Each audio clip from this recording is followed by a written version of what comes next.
A couple of weeks ago, I played a big Indian wedding in Nashville. Around 500 guests, beautiful venue, full glam event. Totally normal day for us, right? I was scheduled to play for cocktail hour and then guest seating in the main room. So I showed up about 2 hours early like I always do, ready to get set up and sound check. But when I arrived, no planner, no DJ, no idea where anything was happening. Luckily, I tracked down someone from the catering team who pointed me to the cocktail space. I found the speakers tucked into a corner in this giant room, which was definitely not going to cut it. So I texted the DJ. It turns out he wasn't coming back until I was supposed to start playing. So I moved what I could, got everything laid out, and used the downtime to get into my gown, glam up, and film some content. By the time the DJ and his team showed up, guests were already trickling in. They rushed to move the speaker. I plugged in and started playing. That first song, that was the sound check. Not ideal, but it worked. And that's why I always say, hope for the best, but prepare for the chaos. Because sometimes it's the glam violinist versus the wedding timeline, and we still have to sparkle. Let's just say, it's all about how you handle those first moments. And the moral of the story, things change. Timelines shift. And if you don't have your act together before the first guest arrives, you're going to be playing catch up all night.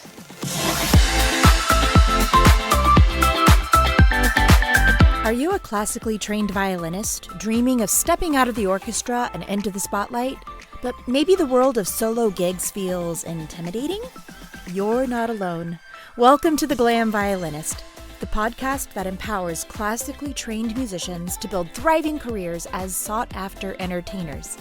I'm your host, Celeste V, and each week we'll break down the secrets to getting the gigs you've been dreaming of.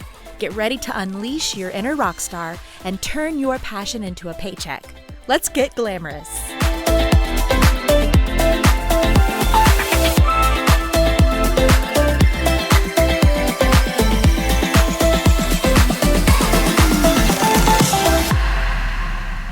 Hey y'all, it's Celeste V, and today I'm doing something a little different.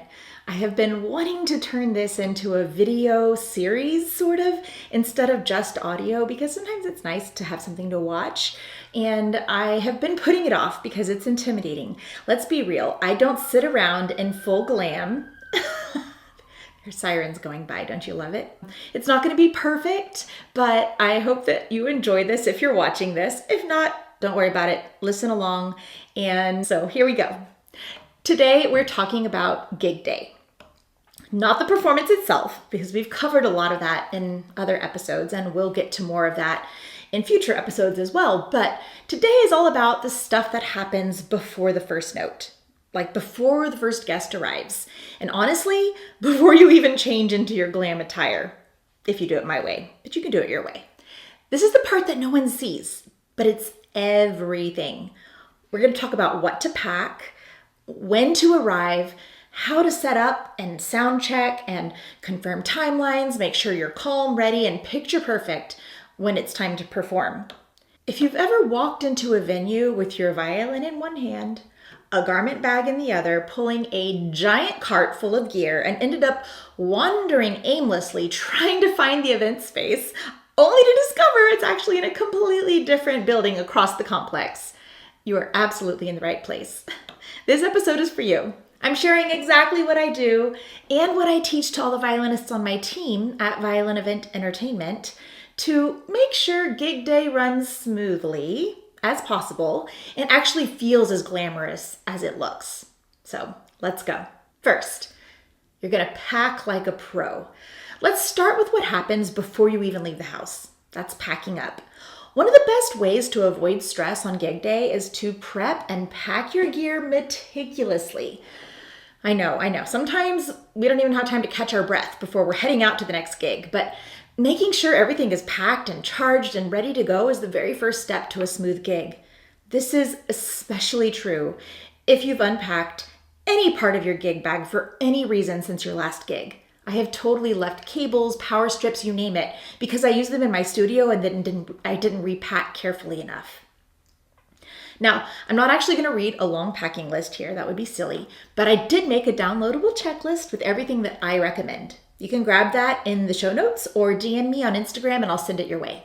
But just so you know what's on there, it covers your gear, of course, violin, your wireless, laptop, iPad, whatever you're using to play your tracks, and all your cables, adapters, chargers, backups for those things, extra batteries, content gear like a tripod or a gimbal, and then your personal kit. Big bottle of water, makeup for touch-ups if you wear makeup, business cards, a backup pair of shoes if you're wearing heels. And here's one of my biggest tips. I personally recommend packing in a way that lets you set up first, then change later. Especially if your dress is sequined or fitted, getting in and out of your car and lugging around gear puts a lot of wear and tear on those really expensive outfits. You don't want to be hauling cables in them. And yes, I've totally been there crawling under the DJ table in full glam, trying not to sweat through my foundation. I get it. But when avoidable, I try to avoid it.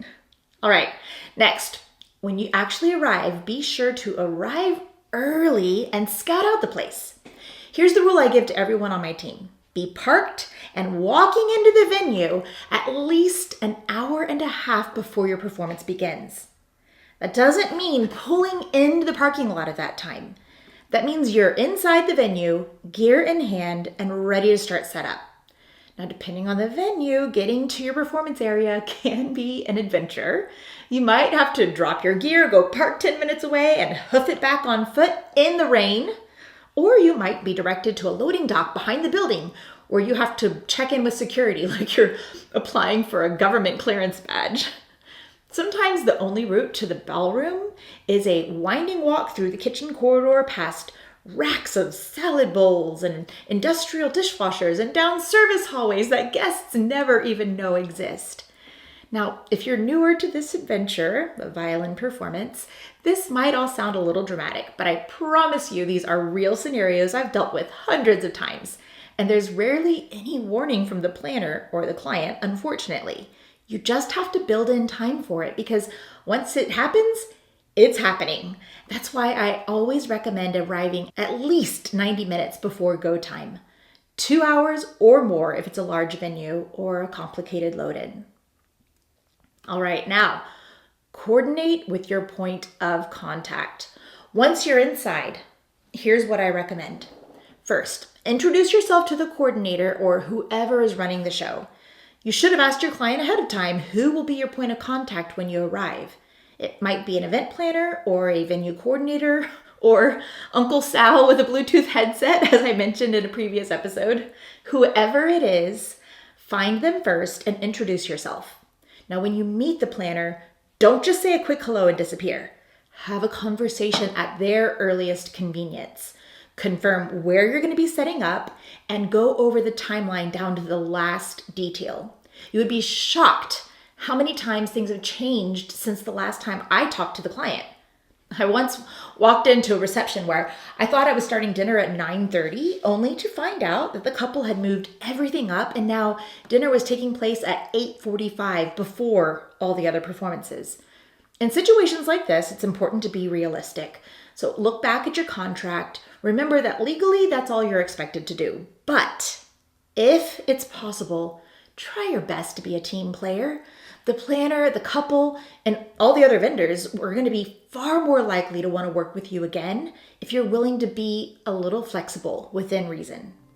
Now, while you're talking with the planner, double check what time doors are opening, when you're expected to play, if there are any cues, and who will be giving them. Confirm if you'll be moving locations during the event and when that should happen. Ask if there's anyone available to help you move your gear when that time comes. It's certainly not expected, and I usually end up doing it alone, to be honest. But if someone from the planner or DJ team is available to help, it's worth asking. Also, and this is key, make sure there's someone who will stay in touch with you throughout the night. You're on call during the event, even if you have a long break between sets. So find out who your point of contact is and let them know where you're going to be during those breaks. That way, if plans shift or they need you earlier than expected, they know exactly where to find you. Now, let's talk about power. And this is a big one. Sometimes the planner has already chosen a performance spot for you, and that's great in theory, but it doesn't always work in practice. There might not be power nearby, or maybe there is power, but it's on the opposite side of the room from where your laptop or your speakers need to be. This is one of those moments where you need to gently and professionally speak up. You can absolutely say something like, I totally see the vision, but just so you know, I need to be near power so I can control the tracks from my laptop. I'm sort of DJing and performing at the same time, so I need a home base for my setup. Most planners just don't realize this, and that's not their fault. They probably haven't ever worked with someone like you before, so they can't really picture what it looks like, much less reason through the logistics of how it works. So your job is to help them understand that the spot they picked might look pretty, but if you don't have power or you're stuck way off in a corner, it's not going to create the smooth, immersive experience that the client is expecting. 9 times out of 10, they're totally willing to adjust once you explain why it matters. Now it's time for setup and sound check. If you're providing your own speaker, this is when you're going to get it in place, hook everything up, and do a quick sound check. That's the easy part. Now, if the DJ is providing sound, find them or someone from their team if possible. My contract requires that a member of the DJ team be present during setup and sound check specifically for this reason. You should not be troubleshooting their gear alone. However, they may or may not be there in spite of what your contract says. Now, most of you know I play for a lot of South Asian weddings. This means that the DJ and his team have been working since 7 a.m. setting up for the barat outside in the heat, and then another 2.5-hour wedding ceremony inside. Then they have to flip the room, set up everything for the reception, and then put out a speaker and a mixer for me or my team out in the lobby for cocktail hour. Around 3 p.m., they finally get to go back to their rooms to shower and get ready for another marathon evening. Essentially, their only break is when I'm setting up for cocktail hour. So I totally get it if they're not there when I arrive. Just send them a polite text or phone call and ask them to get there as soon as they can, ideally before you begin playing, so they can troubleshoot and help make sure that everything is running the way that it's supposed to. Now, once you've connected, test your tracks, make sure everything sounds clean. If the speaker and mixer are set up in a spot that isn't ideal, like if it's shoved off to the side, don't be afraid to ask if it can be moved. Just because the gear is already in place doesn't mean that's where it should stay. You're creating a performance, not a background noise, and that means the setup should support visibility, connection, and great sound. Now, once you're done with sound check, do a quick cleanup of your area and make sure it looks tidy and professional. Coil your cables, tuck away your cases. If there's no way to hide your things under your table or right behind it, find a closet or a prep area nearby where you can stash all of your larger gear bags. You don't want guests or planners to remember that you played nicely, but you looked sloppy. Details like this really do make a strong impression, for good or for bad. Okay, it's time to get glam and capture some content. Do a quick touch-up of your makeup, hair, whatever, and change clothes. Your hair and your makeup should already be done before arrival, so this part is just about adding some polish and changing into your performance outfit. If the client has a room for you, great. If not, just discreetly slip into the nearest restroom and do a quick change in the largest stall you can find. Once you're dressed and ready, do one last check. Are your tracks loaded? Wireless on? Tripod ready? Everything's playing okay even without Wi-Fi? Cool. Time to shine. Now let's talk about content. Before guests arrive is one of the best windows you have to capture great content, especially if the room is fully set but still empty. Set up your tripod or hand your phone to somebody nearby. Record yourself playing 30 to 60 seconds of your song of the day. Listen to some old episodes for that. This is gold for reels, portfolio updates, and for client demos. Even if you're just doing it on your phone, get as much clean audio and flattering footage as you can. While you're at it, grab a few B-roll clips of the room, the florals, the cake, the stage, even the ceiling if it's dramatic. Just 3 to 5 second clips that you can layer into your videos later. And don't forget to get a few still shots, especially of you. If you can, position your tripod so you're centered on the dance floor with the stage or the room behind you, and take a few close-up and a few full-body photos. Get them before you're surrounded by guests and drinks and chaos. I promise you'll thank yourself later. All right, here's the final part. Your gear is set, Your outfit is on, you've done your sound check, filmed your content, tucked all of your gear and your bags out of sight. Now what? Now you get in the zone. This is the window right before guests start arriving. Think of it as one of the most important moments of the entire gig day. You've done the heavy lifting. Now it's about energy. Take a minute to breathe. Stand in your performance space, not hunched over your laptop, but tall, centered, and ready. Picture the moment that guests walk in. Picture their faces when they hear the music. Imagine them smiling, singing along, pulling out their phones to film you. Let yourself feel proud of what you're about to do. I know this sounds a little woo-woo, but that energy matters. When you're calm, prepared, and fully present, people feel that, and it really sets the tone for the entire event. And if something goes wrong, if the timeline changes, or the planner forgets to give you your cue, or the DJ unplugs your laptop mid-song, stay graceful. That's part of being a glam violinist too. Grace under pressure is part of the brand. So when you see the planner giving you the nod, or the doors open and guests start to trickle in, take a breath, smile, and go create some magic. Phew, we made it through the gig before the gig. Let's do a quick recap of your pre-performance checklist. Number 1, pack smart.